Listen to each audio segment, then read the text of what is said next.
There was a belief that a woman who couldn't have children after 3 years of marriage was useless. This idea is out of touch with modern society. It's a backward way of thinking. Sadly, there are still those who carry the assumption that all women can and will become pregnant and give birth.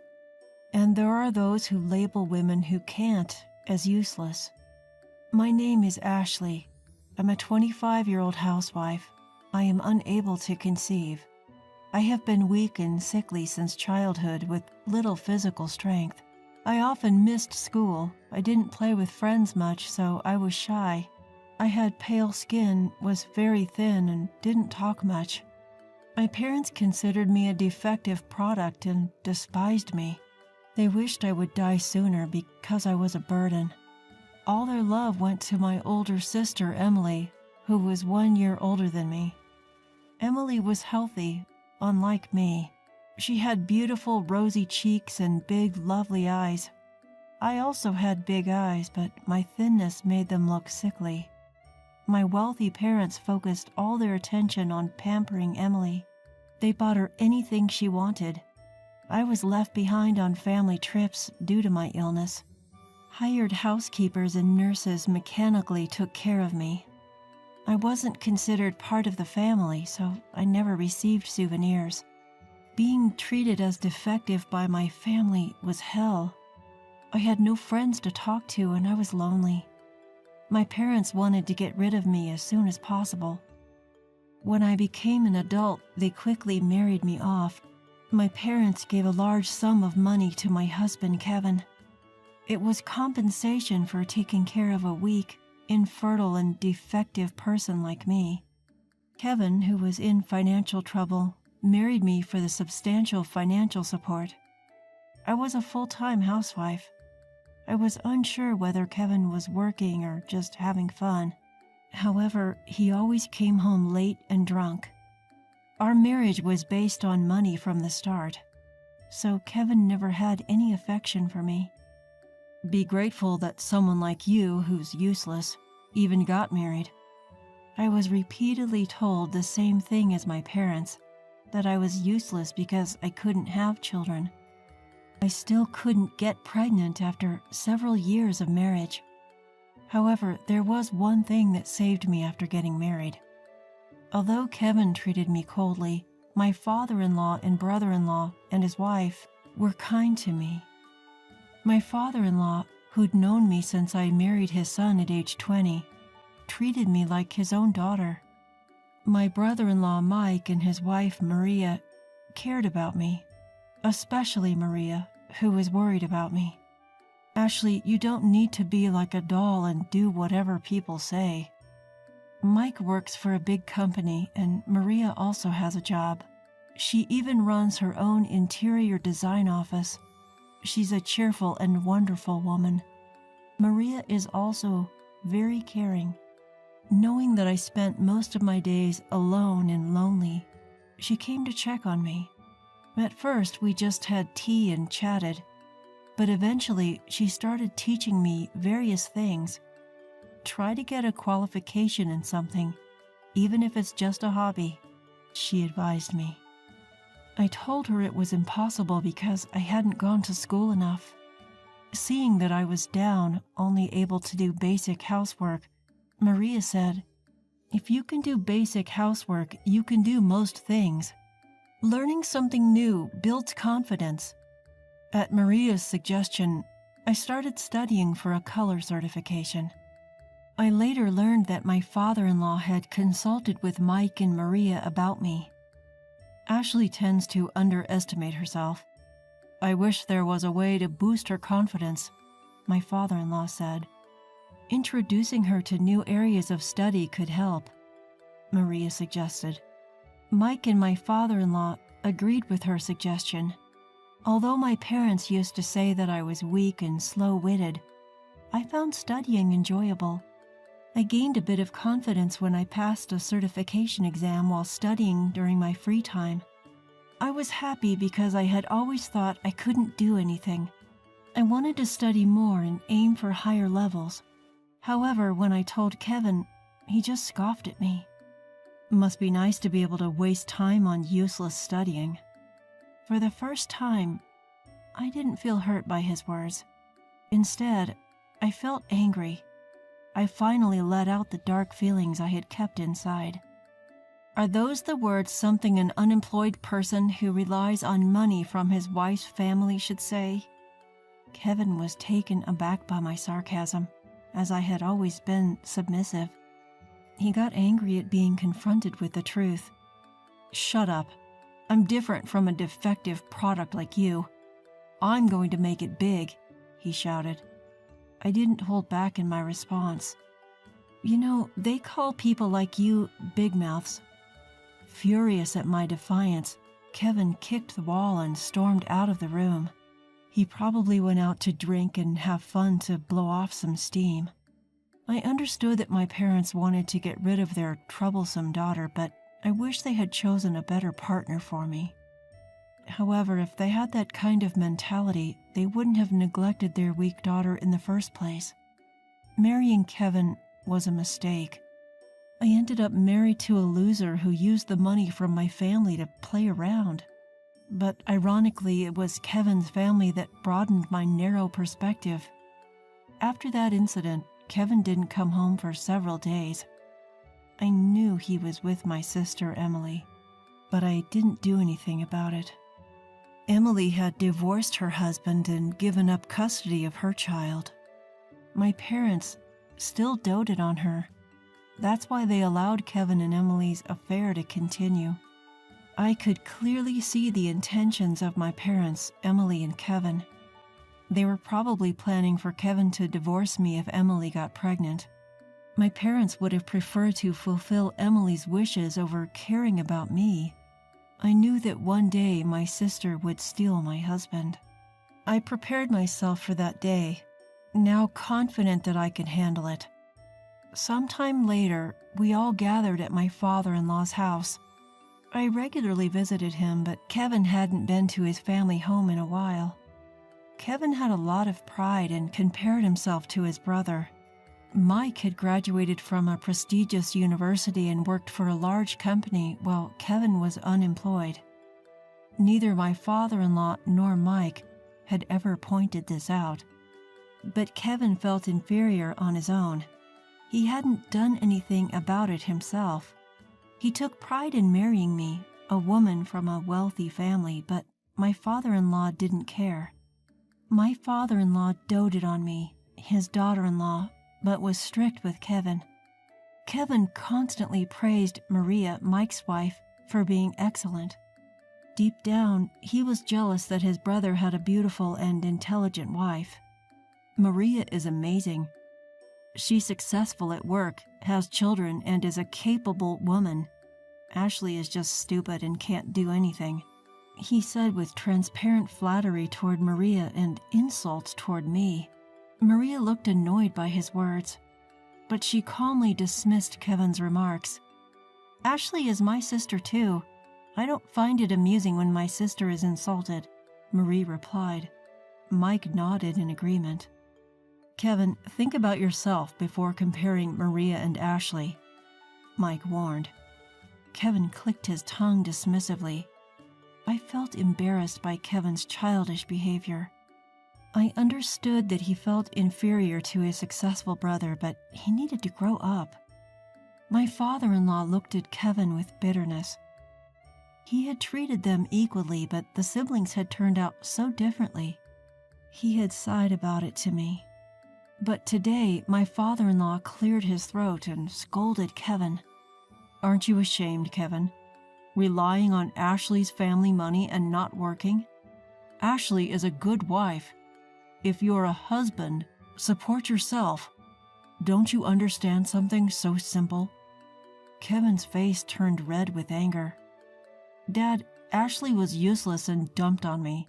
That's why I'm just returning the favor," he retorted. Mike answered on behalf of his father. "Kevin, I don't want to say this as your brother, but your mind is rotten."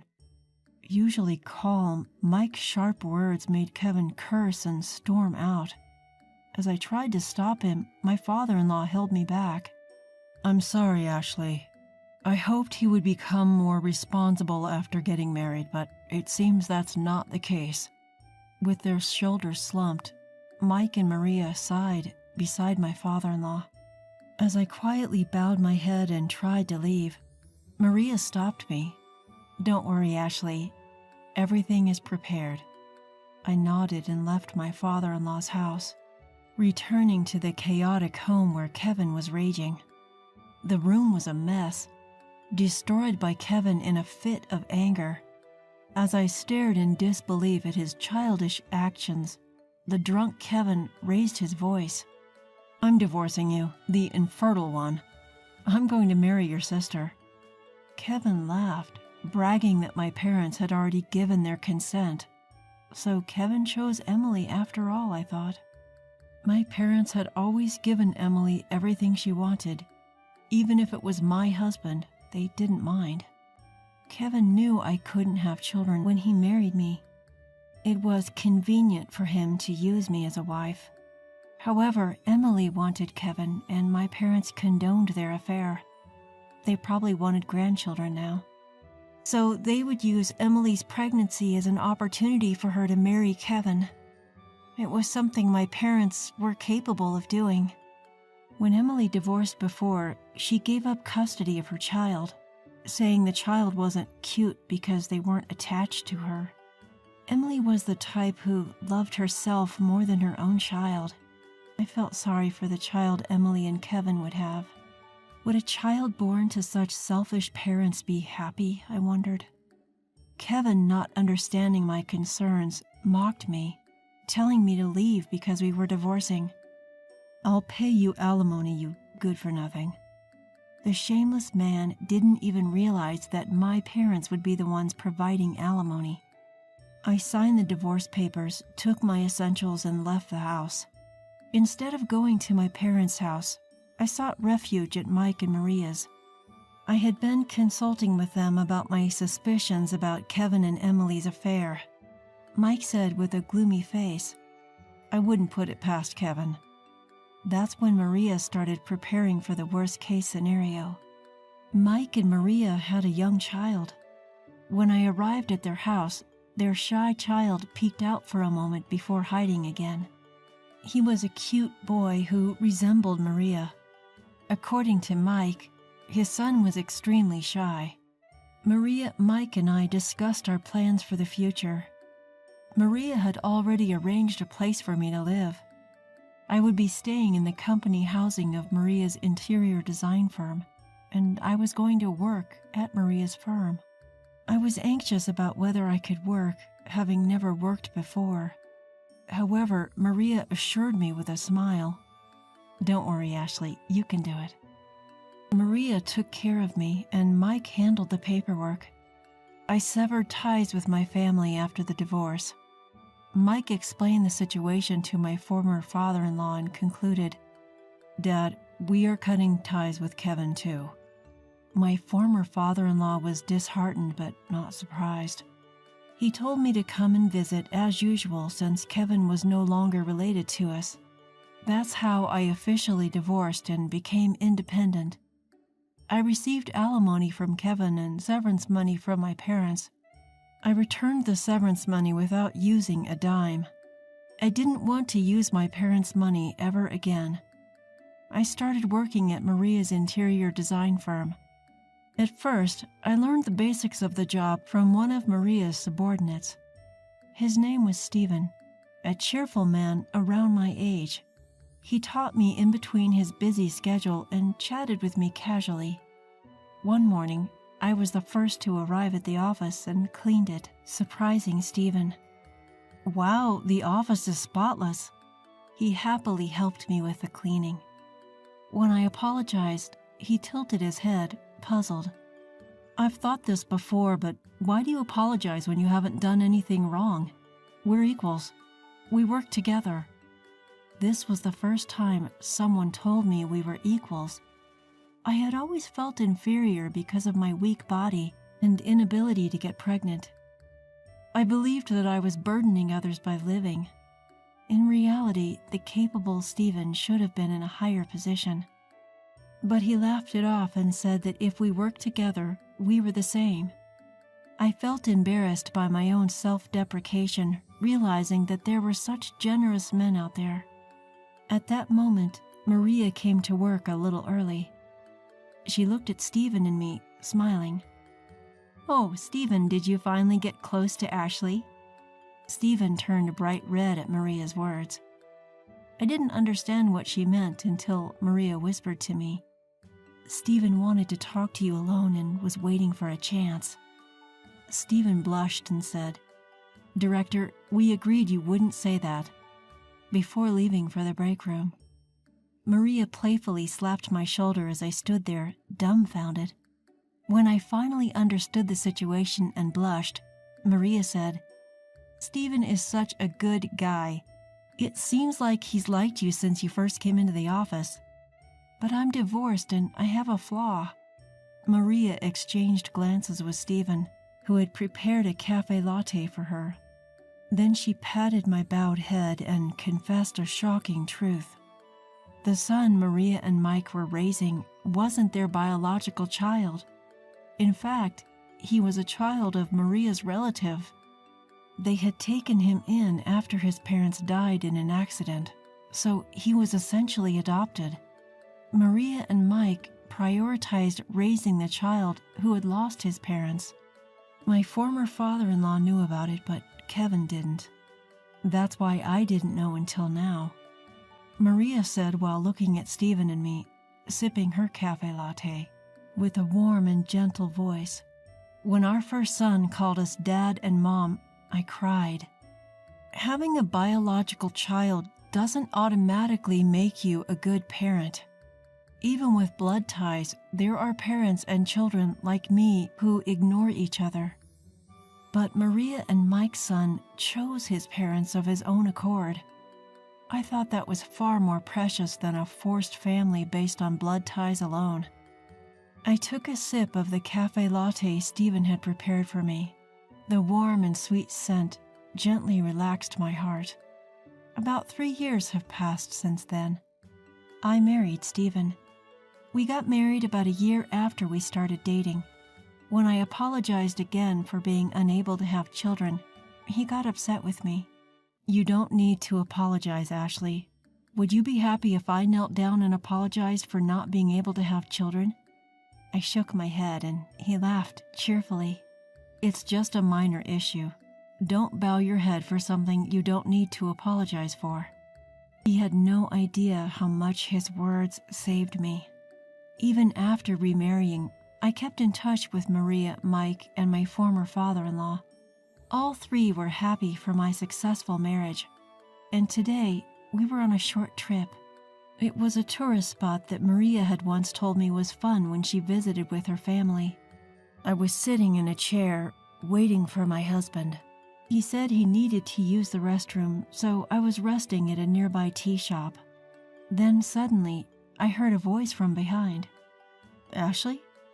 It was Kevin, my ex-husband. Behind him was my sister, Emily. Emily was still beautiful, but her makeup had gotten heavier. "You're still so gloomy. Traveling alone after the divorce?" Since I hadn't told my parents about the remarriage, Emily thought I was single. As I ignored her, my husband returned. "Sorry, Ashley, the restroom was crowded." My husband looked puzzled at Kevin and Emily. He definitely wanted to ask, "Who are these people?" As I tried to ignore them and urged my husband to leave, Emily mocked me. "You found another man already? Even though you're incompetent and can't have kids." As Kevin tried to laugh along, my husband spoke up, looking displeased. "I am Ashley's husband, and her name is now Ashley Stevens. By the way, we do have a child." He patted my belly and Kevin turned pale. Emily sneered. "I bet the baby will be disabled." My husband replied in a cold voice. He was probably at the limit of his patience. "Ashley is currently pregnant with her second child. Her older daughter is 2 years old and healthy. Today, we left her with my parents." Kevin turned pale at my husband's words. I myself was shocked when I first got pregnant. I cried out to the doctor at the maternity clinic, told him I shouldn't be able to have children, but the doctor examined my body and declared I could get pregnant. I had been led to believe by my parents that I couldn't have children. I had taken their word for it since they had always said so. However, my body was actually able to conceive normally. When I told my husband about my pregnancy, he was overjoyed. During my marriage with Kevin, I never got pregnant. I wondered why, so I consulted with Maria. Then she sighed, shook her head, and formed a hypothesis. I never tested myself because of my parents' suggestions. Actually, my parents knew I could get pregnant. Kevin knew too and was using contraception. Maria hesitantly muttered to me, "Ashley, there's a possibility that your parents have been deceiving you all along. Probably they didn't want me to have children. They thought it would be a hassle if I, who was frail, gave birth to a child who had disabilities. So they instructed Kevin not to get me pregnant. I remarried and had a healthy baby girl with Stephen. My second child during pregnancy is a boy, and both mother and child are healthy. I had been burdened with an inexplicable sense of guilt due to my terrible parents' scheme. As my husband and I were about to leave, Emily pointed and smirked. I aborted Kevin's child. It was a failure. In other words, she aborted it due to the possibility of disabilities. Kevin desperately begged me, "Please give me one of your children. Otherwise, I'll be kicked out." Emily laughed maliciously. I was about to scream in anger, but my husband stopped me. He looked at Kevin and Emily with disgust and said, "Save your nonsense for when you're in a coffin, you piece of trash." He gave them a sharp glare, then urged me to leave while holding my hand. I also turned my back on Kevin and Emily, sending them a contemptuous look before walking away. I felt like I had seen something incredibly bad for their unborn child. Later, I safely gave birth to a baby boy. Caring for my 2-year-old daughter and infant son is difficult, but my husband helps me. As for my ex-husband, Kevin, he was eventually abandoned by Emily. My parents were also kicked out once they were no longer needed. According to my ex-father-in-law and Mike, Kevin is in debt and struggling financially. They turned him away when he came asking for help, dumbfounded by his situation. And my selfish parents and sister Emily also ruined themselves. After divorcing Kevin, Emily indulged in affairs with married men and ultimately met her downfall. She was sued multiple times by her lovers' wives and had to pay alimony. In the process, she gradually lost her fortune and credibility with those around her. Even my parents couldn't stop Emily. Finally, due to Emily's selfishness, they lost all of their assets. Moreover, foolish Emily borrowed money from a shady company and is now being chased by a huge debt. My parents and Emily are homeless, but it's not my concern. They are not my family. They are just blood-related strangers. My precious family consists of my kind husband and 2 beautiful children. It doesn't matter what happened to my parents, Emily and Kevin. As I changed my son's diaper, my husband played with my daughter, laughing. Seeing his smile, I truly felt grateful to have met him. I smiled while watching them, and my husband looked puzzled. "What's wrong, Ashley?" "I'm just so happy to be married to you, Stephen," he playfully replied while patting our daughter. "Well, you're Mrs. Stephen too." His cheerful laughter made me and our children break into smiles as well.